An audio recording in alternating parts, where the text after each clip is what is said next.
வணக்கம். நீங்கள் கேட்கவிருப்பது தமிழி எஃப்எம். நான் உங்கள் அன்பு தோழி சௌந்தர்யா. சேனலை முதன்முறையாக கேட்பவர்கள் சப்ஸ்கிரைப் செய்துவிட்டு கேட்கவும், பிடித்திருந்தால் லைக் மற்றும் ஷேர் செய்யவும். கதையின் பெயர் பெரிய மனுஷி. ஹலோ மூர்த்தி. டே, கார்த்திகா வயசுக்கு வந்துட்டாடா. எப்பக்கா? இன்னைக்கு மதியம் ஸ்கூலுக்கு போன பொண்ணு வயத்தை பிடிச்சிட்டு வந்துட்டாடா. எனக்கு கையும் ஓடல காலும் ஓடல. வீட்டில் இருக்கிற கிழவி வேற என்னென்னமோ சொல்லுது என்று அழுகாத குறையுடன் பேசினாள் சசிகலா. தனது சீருடையில் இங்கு பட்டதால் வந்த தகராறில் சக மாணவி வயிற்றில் அடித்ததும் சுருண்டு விழுந்தாள் கார்த்திகா. இதெல்லாம் பெரியவங்க விஷயம், சீக்கிரமா அவங்க அம்மா கிட்ட விட்டுட்டு வாங்கன்னு தண்ணி தெளித்து எழுப்பிய ஆசிரியர் 2 மாணவிகளை துணைக்கு அனுப்பி வைத்தார். கார்த்திகா ஒரு கணம் பயந்தே விட்டாள். தனக்கு என்ன நேர்ந்தது என்று. இந்த நேரம் பாட்டி ஆலமரம் போல வளர்ந்திருக்கும் புளிய மரத்தின் காய்களை பொறுக்கி கொண்டிருப்பாள். அம்மா சமையல் அறையில் அரைந்து கிடப்பாள். அப்பா பாட்டியின் பேச்சை கேட்பது போல் தலை அசைத்து கொண்டிருப்பார். கார்த்திகா கொஞ்சம் தொலைநோக்கு பார்வையுடையவள்தான். அவளின் எண்ண அலைகளின்படியே வாசலில் பாட்டி நின்றாள். துணைக்கு வந்தவர்கள் சிறிதும் தயங்காமல், உங்க பேத்தி பெரிய மனுஷி ஆயிட்டா அப்படின்னு சொல்லிவிட்டு அவர்கள் வெட்கப்பட்டு விட்டு ஓடினர். பாத்தியாடா சுப்பிரமணி, உன் பொஞ்சாதியை கூட்டிட்டு வரும்போதே சொன்னேன், இவ துரதிர்ஷ்டம் பிடிச்சவ, இவளால் நமக்கு தரித்திரம் தான் வந்து ஆடப்போகுதுன்னு. ஆத்தாக்கு புள்ள பாரு, அமாவாசை அன்னைக்கு உக்காந்துட்டா. உனக்கு எப்போதான் நல்ல காலம் பிறக்குமோ? புள்ள, புறத்தால வழியா போய் துவக்கிற கல்லுக்கிட்ட உட்காரு. ஓடு ஓடு, எதையும் தொடாம போடி. சசிகலா அனைத்தையும் கேட்டுக்கொண்டு அடுப்பங்கரை வாசலில் நின்று அதிர்ச்சியுடன் பார்த்து கொண்டே இருந்தாள். சுப்பிரமணிக்கும் சசிகலாவிற்கும் திருமணமாகி 14 வருடங்களுக்கு மேல் இருக்கும். அவர்கள் செய்த சிறு பிழை யாதெனில், அது இருவர் செய்த பிழை அல்ல, சுப்பிரமணி மட்டும் செய்தது. விடிந்தால் சுப்பிரமணிக்கும் பார்வதிக்கும் கல்யாணம். ஆனால் பெயரிலே மரபு பிழை இருப்பதாலோ என்னவோ இரவில் சசிகலாவை மணந்தான். அன்று செய்த வீர சாகசத்திற்கு வருவாயாக இன்னமும் திட்டு வாங்கி கொண்டுதான் இருக்கிறார்கள். திருமணமான புதிதில் கொஞ்சம் கோபப்படத்தான் செய்தாள் சசிகலா. ஆனால் இரவில் கணவன் எடுத்துரைத்து அவளின் கோபத்தையும் கொன்று விடுவான். சொல்லிக் கொள்ளும்படி சுப்பிரமணிக்கு ஏதும் வேலை இல்லை. அறுவடை நாட்களில் கொஞ்சம் கையில் பணம் நிற்கும். மீதி நாட்கள் அறுவடை நாட்களுக்காக காத்திருப்பதுதான் பிரதான வேலை. இன்று என்ன சமையல் என்று அம்மா முடிவெடுப்பாள். மகன் காய்கறிகளை வாங்கி வருவான். இவள் குழம்பு வைப்பாள். ஏலே, உங்ககிட்ட தான் பேசுறேன். இப்படி இடிச்ச புள்ளியாரு கணக்கா செவத்தை பார்த்துக்கிட்டு கிடக்க. நான் என்னத்த செய்ய? ஆகிற வேலையை ஆளுக்கு ஒன்றா செய்வோம். முதல்ல பிள்ளைக்கு தண்ணி ஊற்றுங்க. இதையும் நானே செய்கிறேன். போடா கூறுகட்ட பையில. தாய் வீட்டு கடைசி முறையும் நாமே செஞ்சா இவன் வீட்டுக்காரனுங்க எதுக்கு இவளை வளர்த்தாங்க? முதல்ல சீர் எடுத்துட்டு 3ஆம் நாள் வர சொல்லு. அப்போதான் உன் பிள்ளைக்கு தண்ணி ஊற்ற விடுவேன். கராரா சொல்லிவிடு உன் பொஞ்சாதி கிட்ட. துணி துவைக்கும் கல் அருகே சூரிய மறை ஆயத்தமானது. மை படிந்த சீருடையை கழட்ட உத்தரவு வராததால் கன்னத்தில் கை வைத்தவாறே வீட்டிற்குள் கேட்கும் உரையாடலை கேட்க தொடங்கினாள் கார்த்திகா.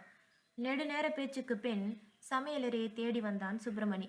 சசி, பிள்ளைக்கு மறுபடி சடங்கு செய்யணுமா? தண்ணி இன்னைக்கே நம்ம ஊத்திடலாம். ஆனால் அதுக்கு முன்னாடி உங்கள் வீட்டில் சொல்லிட்டு 3ஆம் நாள் வர்றதா ஒப்புக்கிட்டா இப்போவே தண்ணி ஊற்றிக்க. ஆத்தா சொல்லுது. அதுக்கிட்ட பேசி ஜெயிக்க முடியாதுன்னு தான் தெரியும்ல. என்கிட்டையும் காசு இல்லடி. இல்லாட்டி இப்படி கை கட்டி நிற்க வேணாம் பாரு. உன் தம்பிக்கு ஃபோனை போட்டு விஷயத்த சொல்லி வர சொல்லுடி. மேலும் கண் கலங்கி போனாள் சசிகலா. தான் வயது வந்த போது கூட இப்படியெல்லாம் ஒரு நெறிமுறைக்கு ஆளாகவில்லையே என தன் மகளை நினைத்து வருந்தினாள். மகளை காண கால் விரைந்தது. இந்தா, அவகிட்ட புழங்கக்கூடாது. அவ அங்கனுக்குள்ளே இருக்கட்டும். யாரும் காவாந்து போயிட்டு போக மாட்டாங்க. நீ ஆகிற வேலையை பாரு. தண்ணி ஊற்றிட்டு உள்ள கூப்பிட்டுக்கலாம் என்றாள் கிழவி. திருமணமான பின் அப்பாவும் அம்மாவும் தலைமுழுகி விட்டனர். தம்பிதான் மொத்தமாக குடும்ப பாரத்தை சுமக்கிறான். ஒரு பனியன் கம்பெனியில் ஏறத்தாழ 10 வருடங்களாக கூலிக்கு போய் வருகிறான். சின்னதொரு கரிசனத்தால் தம்பி மட்டும் அவ்வப்போது போன் பேசுவான்.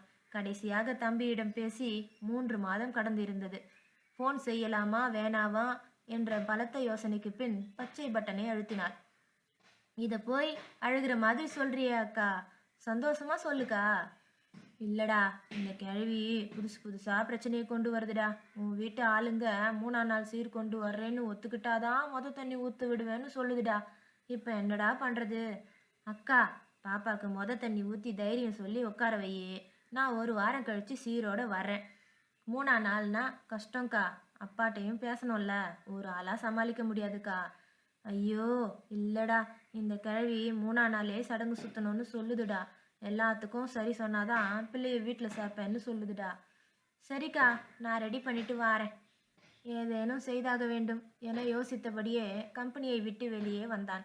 நண்பர்களிடம் பணம் கேட்பது என்ற முடிவில் தைரியமாக தனது சைக்கிளை எடுத்தான். கண்கள் சாலையை பார்த்தாலும் மனதிற்குள் பாவாடை, சட்டை, சோப்பு, சீப்பு, கண்ணாடி என சீரை சிறப்பிக்க மொத்தமாக ஒரு 6000 ரூபாவது வேண்டும் என்று முடிவெடுத்தான்.